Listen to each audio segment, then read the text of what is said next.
Saudi अरब के शहर अल-कसीम में वाक़ खजूरों के एक बाग में कमोबेश खजूर के 2 लाख दरख्त हैं और ये बाग राह अल्लाह में वक्फ है। इस बाग में 45 किस्म की खजूरें होती हैं। यहाँ की सालाना पैदावार 10,000 टन खजूर है। ये बाग रुए ज़मीन में पाया जाने वाला सबसे बड़ा वक्फ है। इस बाग की आमदनी से दुनिया के मुख्तलिफ ममालिक में मसाजिद की तामीर, खैराती काम और हरमैन शरीफैन में इफ्तारी के दस्तरखान लगाए जाते हैं। ये बाग सऊदी अरब के अमीर तरीन शख्स सुलेमान अर-राजही ने अल्लाह की राह में वक्फ किया है।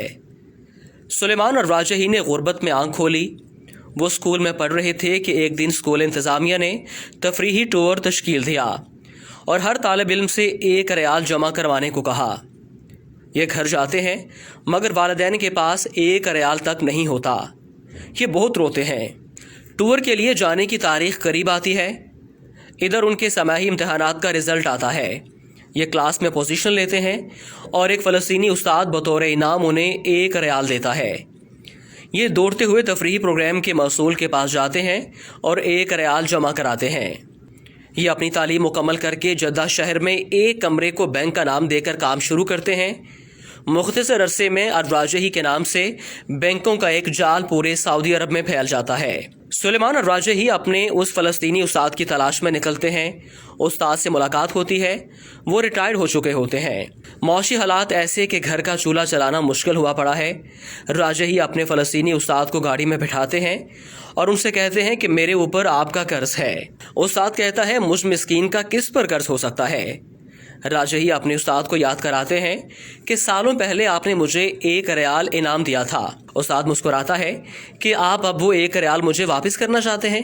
राजही एक बंगले के सामने गाड़ी खड़ी करते हैं जिसके सामने एक बेशकीमत गाड़ी भी खड़ी है। राजही अपने उस्ताद से कहता है, ये बंगला और गाड़ी अब से आपके हैं। मजीद आपके तमाम अखराजात हमारे ज़िम्मे होंगे। फ़लस्तीनी उस्ताद की आंखों में आंसू भर आते हैं और वो कहते हैं कि ये आलीशान बंगला, ये महंगी गाड़ी, ये तो बहुत ज़्यादा है। राजही कहते हैं, इस वक्त आपकी जो खुशी है इससे बढ़कर मेरी खुशी का आलम था जब आपने मुझे 1 रियाल बतौर इनाम दिया था। ऐसे मोहसिन शनास इंसान को अल्लाह ज़ाया नहीं करता। सुलेमान अर-राजही ने 2010 में अपने बच्चों, बेगमात और अजीज़ो अकारब को बुलाकर अपनी दौलत उन सब में तकसीम कर दी और अपने हिस्से में जो कुछ आया वो सब वक्फ कर दिया। इस वक्त सुलेमान अर-राजही के वक्फ की मालियत 60 अरब रियाल से ज़्यादा है। ये सऊदी अल-बतनिया कंपनी और राजही बैंक के मालिक हैं जिन्होंने कोरोना वायरस के लिए 170 मिलियन रियाल इमदाद के तौर पर दिए हैं और मक्का मुकरमा के अंदर 2 होटल वजारत सेहत के हवाले कर दिए। गिनीज बुक में अब तक सबसे बड़े वक्फ के तौर पर यह बाग रिकॉर्ड के तौर पर दर्ज है। फोर्ब्स मैगजीन ने उन्हें दुनिया के 20 अजीम फयाज लोगों में शुमार किया है। शायद सऊदी अरब का कोई शहर ऐसा नहीं मिलेगा जहाँ राजही फैमिली की तरफ से मस्जिदें तामीर ना की गई हों। नीज़ दावती सेंटर्स, मेकरात, कुरानिया, खैराती जमीयत वगैरह में आपका भरपूर ताउन रहता है। और इससे बड़ी बात यह है कि ये अपने मुलाजमीन को माह ख़त्म होने से पहले उनकी उजरत दे देते हैं, जबकि मुलाजमीन की तादाद 1.5 लाख से ज़्यादा है।